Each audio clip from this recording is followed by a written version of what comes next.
बिस्मिल्लाहिर्रहमानिर्रहीम, अस्सलाम वालेकुम। आज मैं आपके लिए गरम मसाले की रेसिपी लेकर आई हूँ।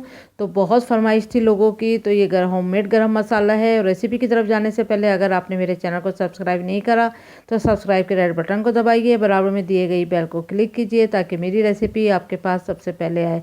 तो यहाँ पर मेरे तरीके से होममेड गरम मसाला है। सब लोग अपने अपने तरीके से बनाते हैं, तो लेकिन ये बहुत ज़बरदस्त खुशबू देता है गरम मसाला। तो आप ज़रूर इसको ट्राई करिएगा एक बार। तो यहाँ पर मैंने काली मिर्च ली है 4 टेबल स्पून, और ये दालचीनी है। ये अगर पतली पतली सी स्टिक हैं तो आप 8 ले लें, 3-3 इंच की। और अगर मोटी वाली हैं तो आप 5 से 6 ले सकते हैं। ये मेरे पास पतली थी, मैंने 8 अदद ली हैं। बड़ी वाली काली इलायची ली है 25 अदद। और ज़ीरा जाएगा इसमें 4 टेबल स्पून। लौंगे जाएंगी 1 टेबल स्पून। और ये जावित्री है, या अगर आपके पास ये स्ट्रिप में है तो आप इसकी जो ब्लेड होते हैं वो इसके आप 8 ब्लेड ले लें, वरना आप इसको थोड़ा सा चूरा कर लें इस तरह से, और ये 1 टेबल स्पून कर दें इसको। ये इस तरह से लिएगा आप। इस तरह करने के बाद इसको 1 टेबल स्पून बन जाएगी बस। और बादियान के फूल लिए हैं मैंने 5 अदद। आप देख सकते हैं 2-3 जो हैं बड़े हैं और 2 जो हैं वो छोटे साइज़ के हैं। और तेज़पत्ता जाएगा इसमें 25 है, ये छोटे बड़े मिला के सब। और 2 जो है वो जायफल है। और हरी इलायची है इसमें 50।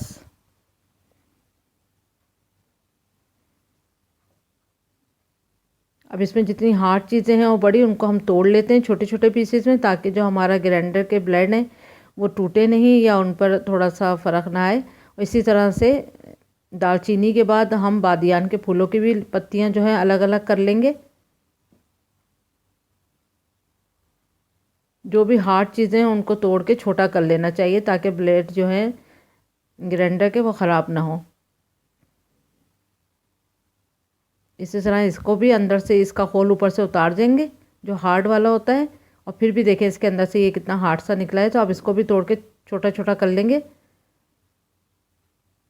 ताकि इजीली पीस जाए ये। इसी तरह से देखें इतना कर लेंगे छोटा।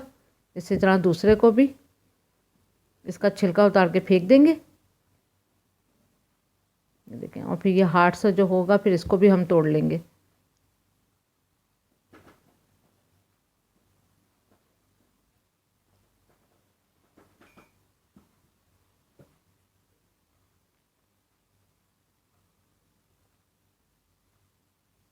थोड़ा सा छोटे छोटे टुकड़े कर लेंगे ताकि इजी आराम से ये पिस भी जाएगा और अच्छा पाउडर बन जाएगा। अब एक पैन को हमने अच्छा सा गरम कर लिया है और उसके अंदर हम ये सब डालेंगे, क्योंकि इसको हल्का सा बस रोस्ट करना है, बहुत ज़्यादा नहीं। पत्तों को भी थोड़ा तोड़ लेंगे।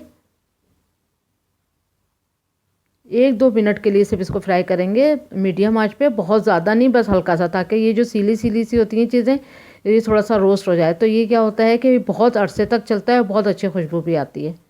बहुत लॉन्ग टाइम इसको आप चला सकते हैं। बहुत ज़्यादा नहीं इसको करना है कि कलर चेंज हो जाए, बस हल्का सा ही। देखें ये हल्का सा गर्म है कि हमें हाथों में इसको फील कर सकते हैं। अगर इसको दबाएंगे हाथों से तो ये बहुत ऐसा नहीं है कि बहुत गर्म है कि हम इसको पकड़ ना सकें। बस इतना ही चाहिए अब हमें, 1-2 मिनट की। देखें बस अब इसको हम ठंडा करेंगे, फिर हम इसको पाउडर बनाते हैं। अब ये ठंडा हो चुका है तो अब इसको थोड़ा पाउडर बनाते हैं। मतलब गरम गरम में अब नहीं बनाना है, बिल्कुल ठंडा हो जाए तब इसको हम ग्राइंडर में ग्राइंड करेंगे।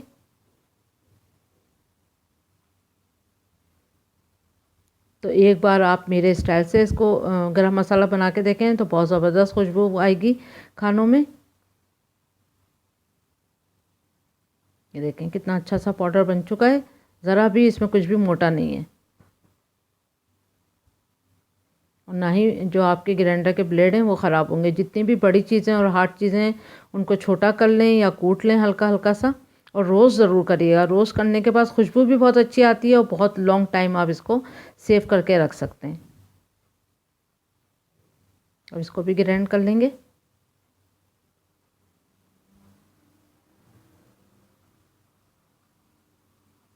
तो ये देखें तो ये होममेड गरम मसाला तैयार है। तो उम्मीद करती हूँ आपको पसंद आएगा, तो ज़रूर ट्राई करिएगा। Thank you for watching. Like करें, सब्सक्राइब करें, शेयर करें। अल्लाह हाफिज़।